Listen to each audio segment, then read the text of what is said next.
नमस्कार। एक बार फिर से आप सभी का बहुत बहुत स्वागत है परीक्षा वर्ल्ड के इस यूट्यूब चैनल में। दोस्तों, उत्तर प्रदेश लेखपाल भर्ती परीक्षा के लिए यूपी स्पेशल जीके और करंट अफेयर्स की जो हमने इम्पॉर्टेंट क्वेश्चन आंसर की सीरीज शुरू की है, उसका जो भाग 3 है उसको हम यहाँ पे कंप्लीट करने वाले हैं। तो चलिए बिना किसी देरी किए आज के इस सेशन को शुरू करते हैं और देख लेते हैं कि पार्ट 3 में इसमें हमने कौन कौन से बेहतरीन यूपी जीके और करंट अफेयर्स के प्रश्नों को सम्मिलित किया हुआ है। तो चलिए वीडियो को स्टार्ट करते हैं। तो पहला प्रश्न आपके स्क्रीन पर है। 2011 की जनगणना के अनुसार उत्तर प्रदेश में साक्षरता दर 2001 से लेकर 2011 तक में कितनी वृद्धि दर्ज की गई थी, आपसे पूछा जा रहा है। तो 2001 से लेकर 2011 तक में उत्तर प्रदेश के लिटरेसी रेट में, उत्तर प्रदेश के साक्षरता दर में टोटल 11.34% की वृद्धि दर्ज की गई थी। तो इसके बारे में आपको याद रखना है, 11.34%। उत्तर प्रदेश की कुल साक्षरता दर कितनी है? तो 67.7% आपके उत्तर प्रदेश की कुल साक्षरता दर है, जिनमें से पुरुष साक्षरता दर आपको मिलेगी 77.3% और महिला साक्षरता दर आपको मिलेगी 57.2%। तो ये डेटा आपको याद रखना है। उत्तर प्रदेश की कुल साक्षरता दर 67.7% है, जिनमें से पुरुषों की साक्षरता दर 77.3% और महिलाओं की साक्षरता दर 57.2% है। उत्तर प्रदेश का सर्वाधिक साक्षरता दर वाला जिला आपका कौन सा है? तो बहुत ही ज़्यादा महत्वपूर्ण प्रश्न आपका है। तो उत्तर प्रदेश का सर्वाधिक साक्षरता दर वाला जिला आपका गौतम बुद्ध नगर है, तो इसके बारे में आपको याद रखना है। इसके बाद उत्तर प्रदेश का न्यूनतम साक्षरता दर वाला जिला कौन सा है? तो मैं आपको एक चीज़ बता दे रहा हूँ, आप नोट डाउन कर लीजिएगा। जब भी साक्षरता दर में न्यूनतम की बात आए, न्यूनतम साक्षरता दर उत्तर प्रदेश में या न्यूनतम पुरुष साक्षरता दर या न्यूनतम महिला साक्षरता दर, तो इन तीनों का जवाब आपका हो जाएगा श्रावस्ती, यानी कि इन तीनों के मामले में श्रावस्ती सबसे न्यूनतम है। यानी कि श्रावस्ती में सबसे न्यूनतम साक्षरता दर महिलाओं की भी है, सबसे न्यूनतम साक्षरता दर पुरुषों की भी है, और ओवरऑल उत्तर प्रदेश की भी सबसे जो न्यूनतम साक्षरता दर है वह श्रावस्ती की है, श्रावस्ती की ही है। तो इन तीनों का आंसर आपका श्रावस्ती होगा। तो इनको आपको दिमाग में बैठा लेना है। जब भी न्यूनतम साक्षरता दर की बात है तो आपका राइट आंसर हो जाएगा श्रावस्ती। अगला प्रश्न आपके सामने है। उत्तर प्रदेश में सर्वाधिक पुरुष साक्षरता दर आपको मिलेगी गौतम बुद्ध नगर की, तो इसके बारे में आपको याद रखना है। गौतम बुद्ध नगर में सर्वाधिक पुरुष साक्षरता दर है। इसके बाद सर्वाधिक महिला साक्षरता दर आपको मिलेगी कानपुर नगर में, तो इसके बारे में आपको याद रखना है। उत्तर प्रदेश का वर्तमान में लिंगानुपात कितना है 2011 के डेटा के अनुसार? तो 912 वर्तमान में उत्तर प्रदेश का लिंगानुपात है। उत्तर प्रदेश में सर्वाधिक लिंगानुपात वाला जिला कौन सा है? तो जौनपुर है। जौनपुर का लिंगानुपात 1024 वर्तमान में है। इसके बाद उत्तर प्रदेश में न्यूनतम लिंगानुपात वाला जिला कौन सा है? तो गौतम बुद्ध नगर का जो लिंगानुपात है वह न्यूनतम है, और सर्वाधिक लिंगानुपात आपका जौनपुर का है, तथा जौनपुर का लिंगानुपात 1024 है।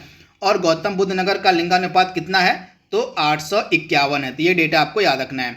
उत्तर प्रदेश का वर्तमान में जनघनत्व कितना है? तो 829 प्रति व्यक्ति वर्ग किलोमीटर, आप याद कर लीजिएगा। 829 व्यक्ति प्रति वर्ग किलोमीटर उत्तर प्रदेश का औसत जनघनत्व है वर्तमान में, तथा 2001 से लेके 2011 के मध्य में जो औसत जनघनत्व कितना बढ़ा है, कितना वृद्धि हुई थी? 139 व्यक्ति प्रति वर्ग किलोमीटर, यानी कि 139 व्यक्ति प्रति वर्ग किलोमीटर जो है जनघनत्व बढ़ा है 2001 से लेकर 2011 के दौरान उत्तर प्रदेश का। तो ये डेटा आपको याद रखना है। तथा सर्वाधिक जनघनत्व उत्तर प्रदेश में आपको मिलेगा गाजियाबाद का, और न्यूनतम जनघनत्व उत्तर प्रदेश में आपको मिलेगा ललितपुर का। तो ये डेटा आपको याद रखना है, भूलना नहीं है। डायरेक्टली आपसे एग्जाम में प्रश्न पूछा जा सकता है। इसके बाद अगला प्रश्न आपके सामने है। क्षेत्रफल के अनुसार उत्तर प्रदेश का कौन सा स्थान है?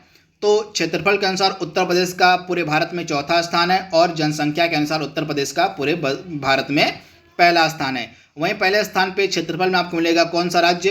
राजस्थान मिलेगा। सेकंड पे आपको मिलेगा एमपी मिलेगा। थर्ड पे आपको मिलेगा महाराष्ट्र मिलेगा, और चौथे पे क्षेत्रफल के अनुसार आपका उत्तर प्रदेश का स्थान है। प्रसिद्ध ठुमरी गायिका गिरिजा देवी का जन्म कहाँ पर हुआ था? तो वाराणसी में हुआ था, आप याद कर लीजिएगा। जो हमारी फेमस ठुमरी गायिका हैं गिरिजा देवी थी, इनका जन्म जो है आपका वाराणसी में हुआ था। तो इसके बारे में आपको याद रखना है। उत्तर प्रदेश का वह शहर जिसे हम इत्र का शहर भी कहते हैं, तो बहुत बार एग्जाम में यह प्रश्न पूछा गया है। तो राइट आंसर आपका हो जाएगा कन्नौज। कन्नौज जो है इसको हम इत्र का शहर भी कहते हैं, तो इसके बारे में आपको याद रखना है। इसके बाद अगला प्रश्न आपकी स्क्रीन पर है। आपसे पूछा जा रहा है कि उत्तर प्रदेश के जो लोकायुक्त होते हैं उनका कार्यकाल, उनकी पदावधि वर्तमान में कितनी होती है? तो 8 वर्ष की होती है। इसके बारे में आपको याद रखना है। उत्तर प्रदेश के लोकायुक्त की पदावधि कार्यकाल वर्तमान में 8 वर्ष का होता है। चलिए पहला प्रश्न मैं आपसे आज पूछने जा रहा हूँ। आपको बताना है कि वर्तमान में उत्तर प्रदेश के लोकायुक्त कौन है। इसका जवाब आप हमें कमेंट बॉक्स में दीजिएगा। उत्तर प्रदेश के जितने भी प्रमुख अधिकारी हैं, पदाधिकारी हैं, उनके बारे में मैंने पढ़ाया हुआ है। अगर आप डेली बेसिस पर परीक्षा वर्ल्ड चैनल को फॉलो करते होंगे तो आपने हमारा जो वीडियो देखा होगा उस वीडियो के अकॉर्डिंग आप जवाब आसानी से दे लेंगे। अगर आपने वीडियो नहीं देखा होगा तो आपको थोड़ी सी दिक्कत आ सकती है। तो अगर आप डेली बेसिस पर मेरे चैनल को फॉलो करते रहेंगे तो उत्तर प्रदेश से रिलेटेड संपूर्ण जानकारी आपके दिमाग में बैठ जाएगी। तो इस प्रश्न का आप जवाब देने की कोशिश करिए कि वर्तमान में उत्तर प्रदेश के लोकायुक्त कौन है। उत्तर प्रदेश का सबसे पूर्वी शहर कौन सा है? तो उत्तर प्रदेश का सबसे पूर्वी शहर बलिया है।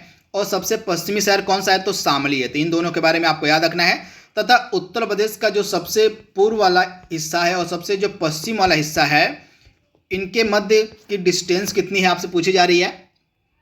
तो पूर्व से लेकर पश्चिम की लंबाई आपकी है कितनी? 650 किलोमीटर। 650 किलोमीटर जो है टोटल है पूर्व से लेकर पश्चिम तक की लंबाई। वहीं उत्तर प्रदेश के दक्षिण से लेकर उत्तर तक की लंबाई है 240 किलोमीटर। कितनी? तो 240 किलोमीटर है आपकी उत्तर प्रदेश के दक्षिण से लेकर उत्तर तक की लंबाई 240 किलोमीटर। और उत्तर प्रदेश की पूर्व से लेकर पश्चिम तक की लंबाई है 650 किलोमीटर। तो ये डेटा आपको याद रखना है। चलिए कमेंट बॉक्स में आप हमें बताइए कि उत्तर प्रदेश का सबसे उत्तरी शहर कौन सा है और उत्तर प्रदेश का सबसे दक्षिणी शहर कौन सा है। इसका जवाब आप हमें कमेंट बॉक्स में जरूर दीजिएगा।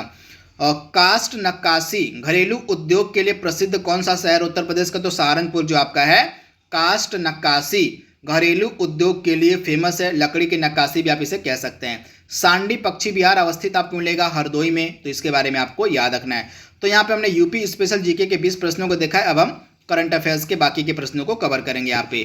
तो पहला प्रश्न काफ़ी इंपॉर्टेंट है, एग्जाम ओरिएंटेड प्रश्न है। आपसे पूछा जा रहा है कि अखबार जो खबर लहरिया है इसका प्रकाशन कहाँ से किया जाता है। यह अखबार काफ़ी न्यूज में था क्योंकि इस अखबार के ऊपर एक मूवी बनाई गई थी। इस अखबार से प्रेरित होकर एक मूवी बनाई गई थी, इसका नाम था राइटिंग विद फायर। इसका नाम आपके दिमाग में बैठ जाना चाहिए, राइटिंग विद फायर। यह मूवी जो है आपकी ऑस्कर के लिए नॉमिनेट हुई थी। मूवी क्या थी? यह एक डॉक्यूमेंट्री थी। यह एक डॉक्यूमेंट्री थी जो भारत की तरफ से ऑस्कर के लिए नॉमिनेट हुई थी। तथा यह जो डॉक्यूमेंट्री थी राइटिंग विद फायर, यह जो अखबार था खबर लहरिया, इस पर आधारित थी। तथा इस अखबार का जो प्रकाशन है उत्तर प्रदेश के चित्रकूट से किया जाता है।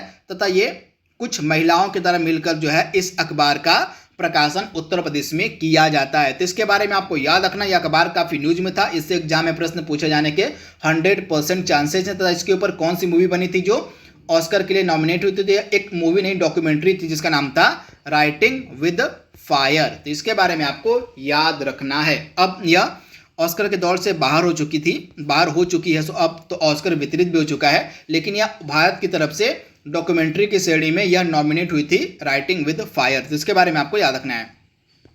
और भारत के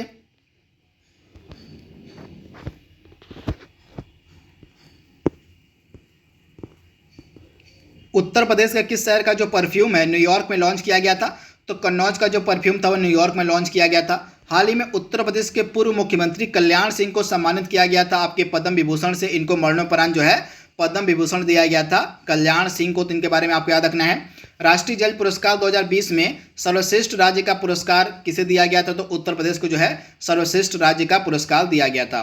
पद्म विभूषण पुरस्कार 2022 प्राप्तकर्ता राधे श्याम खेमका, जिनको मरणोपरांत दिया गया पद्म विभूषण, इनका संबंध था गीता प्रेस गोरखपुर से। तो इसके बारे में आपको याद रखना है कि कल्याण सिंह और राधे श्याम खेमका, इन दोनों को जो है मरणोपरांत 2022 में पद्म विभूषण पुरस्कार दिया गया। तो इसके बारे में आपको याद रखना है। वाराणसी में जन्म